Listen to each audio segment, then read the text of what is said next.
Assalamualaikum warahmatullahi wabarakatuh. Rekan-rekan sekalian, kembali kita berjumpa di Jejak Semesta 65 Channel. Dan saya berharap bahwa kita semua senantiasa dalam keadaan sehat dan lindungan Tuhan Yang Maha Kuasa, Allah Subhanahu wa Ta'ala. Saudara sekalian,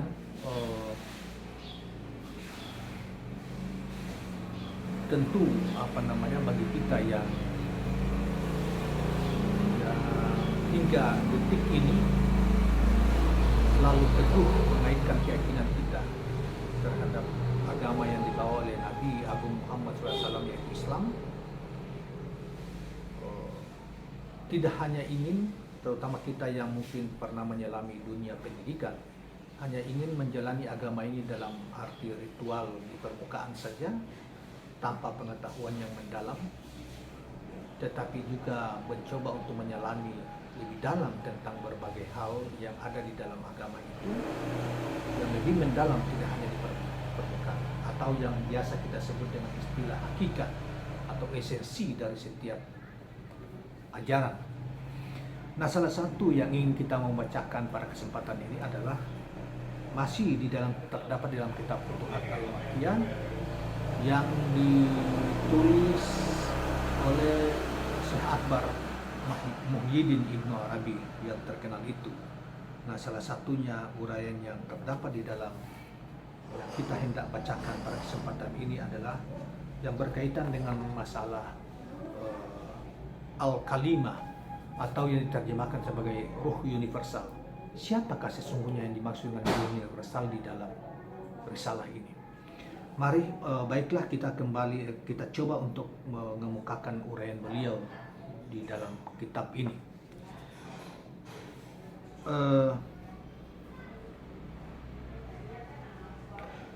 Bahwa ketika Allah Subhanahu wa Ta'ala menjadikan Al-Kalimah, yang juga disebut dengan ruh universal di dalam tanda petik, ruh universal diapit dalam tanda petik, atau ruh al-kulli dalam filsafat biasanya disebut dengan ruh al-kulli, ruh universal. Istilah ruh al-kulli itu biasa dipakai dalam filsafat Islam. Dengan penjadian yang baru dan belum ada penjadian yang serupa sebelumnya, dia menjadikannya berada pada makam ketidaktahuan dan tempat untuk penolakan atau negasi atau peniadaan. Atau dengan kata lain, dia membutakannya untuk bisa melihat dirinya sendiri. Maka ia menetap dalam ketidaktahuan tentang dari mana ia berasal dan bagaimana ia terjadi. Bahkan ia pun tidak tahu tentang asupan makanan yang menjadi sebab untuk kehidupan dan keberlangsungannya. Kemudian Allah Subhanahu wa Ta'ala menggerakkan himmahnya untuk himmah dapat diterjemahkan sebagai kehendak dalam pengertian yang lebih lembut, untuk mencari apa yang ada di dalam dirinya, namun ia tidak tahu bahwa ia memilikinya. Lalu ia mulai melakukan perjalanan dengan imannya hingga akhirnya Al-Haq membuatnya dengan menyaksikan zat dirinya. Maka ia pun merasa tenang dan tak lagi berjalan. Ia tahu bahwa apa yang ia cari selama ini ternyata selalu menjadi sifat yang senantiasa melekat dalam dirinya. Sehingga dalam konteks ini Al-Biri, Ibrahim bin Mas'ud Al-Biri berkata, seringkali orang berjalan mengembara untuk menemukan apa yang ia cari, padahal apa yang ia cari ada di dalam diri si pengembara. Jadi saya ulangi apa yang dikatakan oleh Ibrahim bin Mas'ud Al-Biri kaitan dengan masalah ini. Berkata bahwa seringkali orang berjalan mengembara untuk menemukan apa yang ia cari, padahal apa yang ia cari ada di dalam diri si pengembara itu sendiri. Al-Kalimah kemudian mengetahui berbagai rahasia dan hikmah Allah yang tersimpan di dalam dirinya. Terverifikasi baginya kebaharuan dirinya dan ia mengetahui zat dirinya dengan ma'rifah yang meliputi. Ma'rifah itulah yang menjadi makanan yang telah ditentukan baginya. Ia menerima asupan darinya, membuat hidupnya terus berlangsung dengan tanpa henti. Kemudian pada saat tajalli yang paling suci itu Al-Haq berkata kepadanya, "Siapakah namamu menurutmu?" Ia menjawab, "Engkau adalah Tuhanku atau Rabbku." Al-Kalimah hanya mengetahuinya dalam kehadiran rububiyah yang sementara Sang Maha Kadim tersendirikan dengan keilahian, karena tidak ada yang bisa mengetahui dia kecuali dirinya sendiri. Kemudian Al-Haq Subhanahu wa ta'ala kembali berkata kepadanya, "Engkau adalah objek rububiyahku." Artinya engkau adalah objek ketuhananku, dan aku adalah Tuhanmu atau Rabbmu. Aku memberimu nama-nama dan sifat-sifatku, maka barang siapa yang melihatmu berarti ia melihat aku. Siapa yang menaatimu maka ia menaatiku.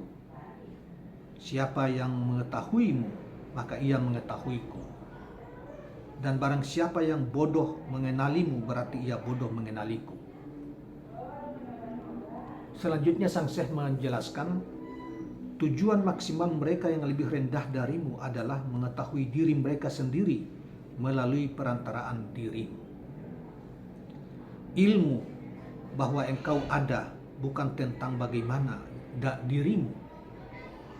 Begitu juga dirimu dengan diriku. Engkau tidak akan bisa melampaui lebih dari pengetahuan. Dirimu lebih dari, saya ulangi,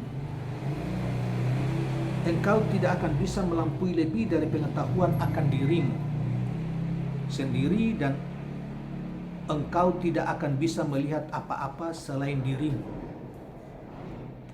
Engkau tidak akan bisa mencapai ilmu tentangku kecuali hanya tentang keberadaanku dan bahwasannya aku ada. Seandainya engkau bisa meliputi keseluruhan ilmu tentang diriku, niscaya engkau akan menjadi aku dan aku akan terliput dalam ilmumu.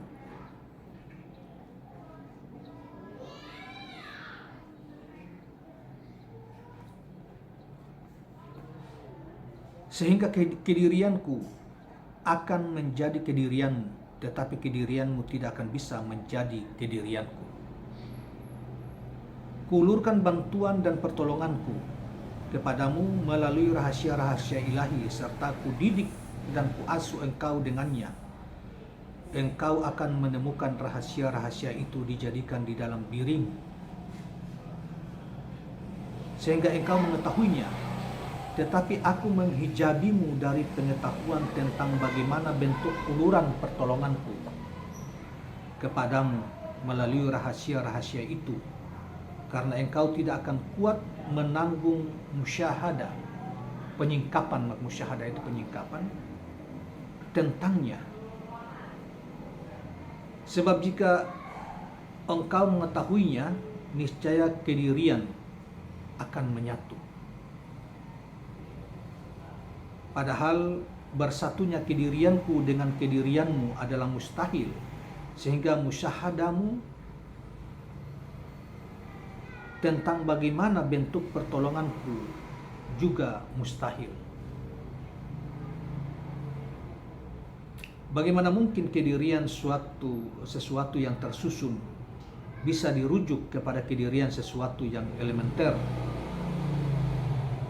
Tidak ada jalan bagi hal itu untuk terjadi pada kalbu hakikat.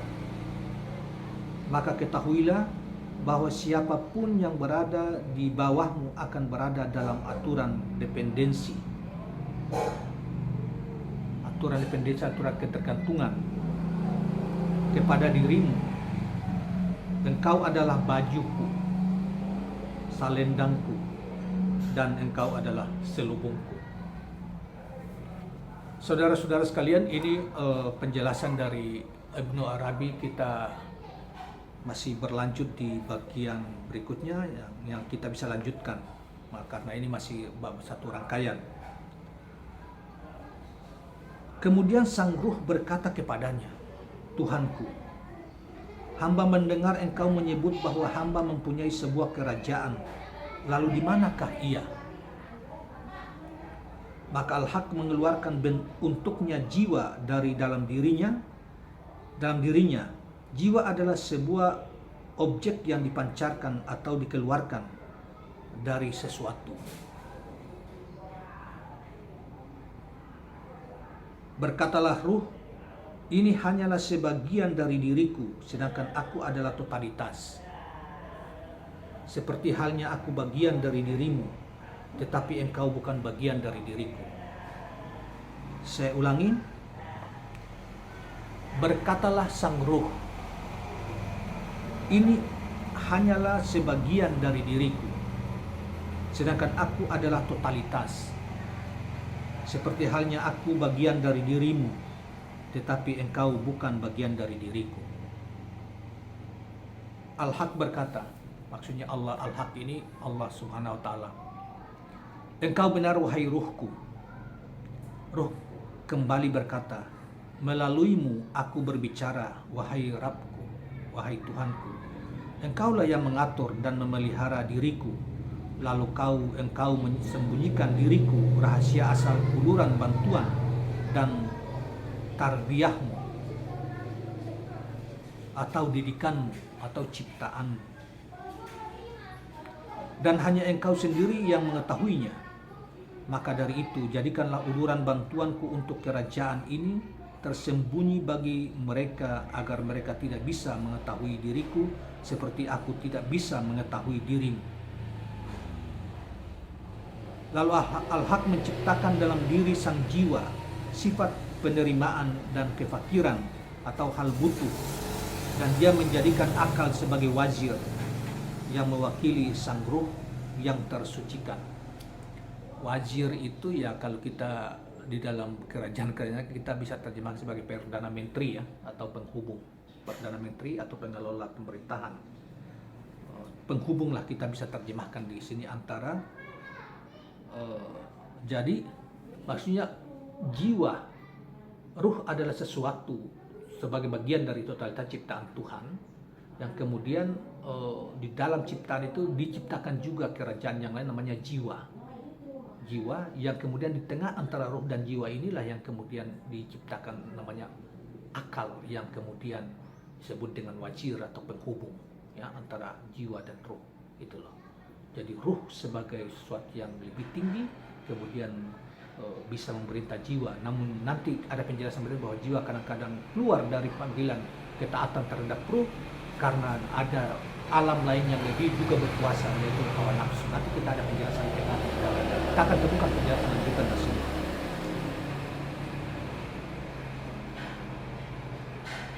Lalu Al-Haq menciptakan dalam diri sang jiwa sifat penerimaan dan kefakiran atau hal butuh, dan dia menjadikan akal sebagai wajar yang mewakili sang ruh yang tersucikan. Kemudian ruh mendatangi jiwa dan bertanya kepadanya, siapakah aku? Jiwa menjawab, engkau adalah Tuhanku. Melaluimu aku hidup dan lestari. Lalu sang ruh merasa sombong dengan kerajaannya, dan ia berlaku kepadanya seperti perlakuan Rabbnya kepada dirinya. Dan ia membayangkan bahwa inilah yang disebut dengan uluran bantuan atau imdad. Kemudian Al-Haq ingin memberitahu kepadanya bahwa perkara yang sebenarnya tidaklah seperti yang ia bayangkan, dan seandainya dia memberikan kepadanya rahasia asal pertolongan ilahi seperti yang ia inginkan, niscaya keilahian akan berada bersama sesuatu yang lain selain dirinya, dan kedirian akan menyatu. Jadi saudara sekalian, ketika peristiwa penciptaan Al-Kalimah atau ruh universal oleh Allah atau dalam disebut di dalam istilah yang banyak dipakai oleh sang penulis ini, Syekh Ibnu Arabi adalah Al-Haq, maka ruh seakan-akan dialah sebuah sesuatu kekuatan yang maha dahsyat yang kemudian dari dalam dirinya ruh itu diciptakan juga sang jiwa. Dia mengatakan suruh seakan menyembuhkan diri bahwa dia akan menguasai sang jiwa. Padahal kata Allah di dalam penjelasan ini tidak semudah yang seperti itu, karena sang ruh belum tahu apa Allah akan menciptakan hal lain atau alam lain yang bisa mempengaruhi jiwa sehingga jiwa tidak bisa tunduk kepada sang ruh. Awal penjelasan selanjutnya. Tatkala Al-Haq menginginkan hal itu, dia menciptakan hawa nafsu. Jadi Allah menciptakan hawa nafsu sebagai alam yang juga besar, yang punya pengaruh terhadap jiwa, bisa mempengaruhi jiwa. Seperti ruh mempengaruhi jiwa, sehingga kadang-kadang jiwa tersesat karena pengaruh hawa nafsu. Nah, saya ulangi, tatkala Al-Haq menginginkan hal itu, dia menciptakan hawa nafsu untuk menghadapi sang ruh dan menciptakan syahwat untuk menghadapi akal. Jadi hawa nafsu diciptakan untuk menghadapi ruh, untuk mempengaruhi jiwa, dan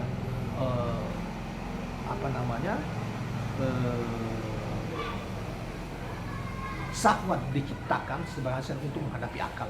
Menundukkan akal adalah syahwat. Dia menjadikan syahwat sebagai wazir yang mewakili hawa nafsu. Kemudian Al-Haq menjadikan di dalam jiwa sebuah bentuk penerimaan untuk apapun yang mau masuk kepadanya secara umum. Maka jiwa berada di antara dua tuan yang sama kuatnya, yaitu ruh dan hawa nafsu. Keduanya memiliki dua wajir yang agung. Yang satu adalah akal, wajirnya adalah wajirnya ruh, sementara wajirnya hawa nafsu adalah syahwat. Tak henti-hentinya tuan yang satu memanggil-manggil yang sang jiwa, begitu juga dengan tuan yang lain, meskipun sebenarnya keduanya berasal dari sisi Allah Subhanahu wa taala.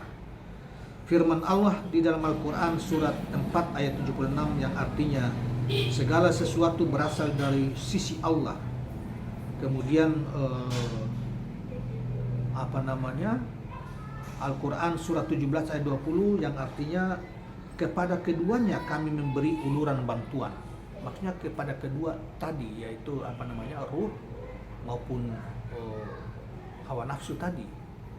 Tetapi ada wajir-wajir, kemudian tengahnya adalah jiwa, dan ada dua wajir. Hawa nafsu punya wajir adalah syahwat, kemudian ruh punya wajir adalah pembantu, maksudnya adalah akal.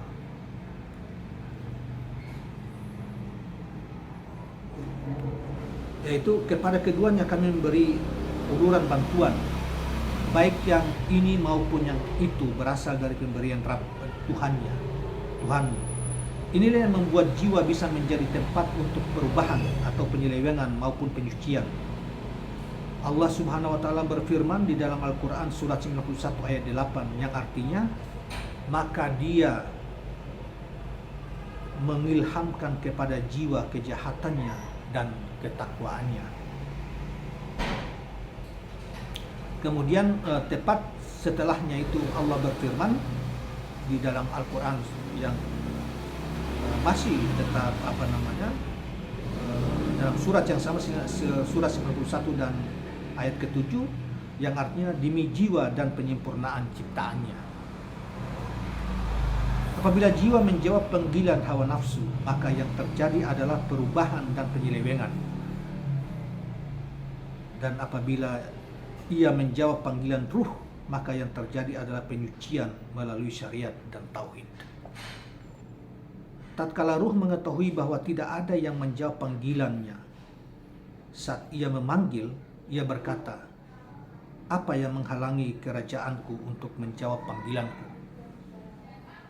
Berkatalah sang wajir atau pembantu atau akal kepadanya, "Ada penguasa lain yang menandingimu dan ditaati, yang memiliki kekuatan dan kekuasaan yang hebat. Ia bernama hawa nafsu. Ia memberikan apa yang dipintah darinya dengan segera. Dunia dan semua isinya menjadi miliknya." Jadi hawa nafsu itu diciptakan, atau dunia yang seisinya itu diserahkan kepada atau merupakan kerajaan dari hawa nafsu. Dan panggilan hawa nafsu untuk memenuhi kebutuhan jiwa jauh lebih cepat dijelaskan dalam sini. Dunia dan semua isinya menjadi miliknya. Ia bentangkan kepada jiwa kehadirannya, lalu memanggilnya, dan jiwa pun menjawab panggilannya. Maka kembalilah sang ruh mengadu kepada Allah Subhanahu wa ta'ala, sehingga kehambaannya kembali terafirmasi dan ternyatakan inilah yang diinginkan oleh sang dia atau Al-Haq. Demikian saudara-saudara penjelasan tentang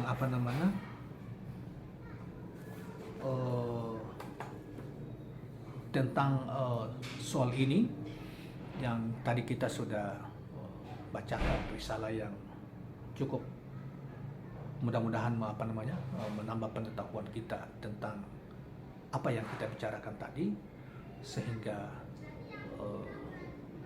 membantu kita memahami berbagai realitas yang ada di dalam diri kita, atau paling tidak yang disebut dengan al-kalimah atau ruh universal dalam hubungan dengan penciptaan maupun hubungan dengan sang Tuhan yang Maha Agung. Terima kasih kawan-kawan sekalian. Mudah-mudahan bermanfaat, dan jangan lupa subscribe, share, dan komen serta like channel ini. Assalamualaikum warahmatullahi wabarakatuh.